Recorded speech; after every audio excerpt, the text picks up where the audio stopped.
Hello everyone, this is honey kitchen. అందరూ ఎలా ఉన్నారండి? ఈరోజు నేను ధనియాల కషాయం చూపిస్తున్నానండి. దగ్గు జలుబుకి భలే పనిచేస్తుందండి ఇది.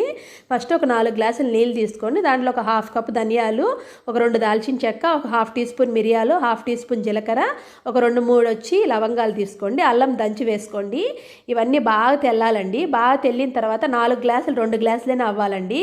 దాంట్లోనే ఒక చిటికెడు పసుపు పొడి, ఒక 2-3 వామాకులు వేసుకోండి. వామాకు మన గొంతు నొప్పికి కూడా భలే పనిచేస్తుందండి. దాంట్లో ఉప్పు వేసుకొని నవిలినా కానీ గొంతు నొప్పి చాలా బాగా తగ్గుతుంది. ఇవన్నీ వేసుకొని బాగా తెల్లిన తర్వాత కొంచెంసేపు మూత పెట్టేసి బెల్లం కానీ పట్టుకు బెల్లం కానీ వేసుకొని రోజుకు 2 పూటలు తీసుకోండి. భలే పనిచేస్తుందండి ఇది. అంతే అండి. మీకు నచ్చుంటే లైక్ చేయండి, షేర్ చేయండి, సబ్స్క్రైబ్ చేసుకోండి. ఓకే.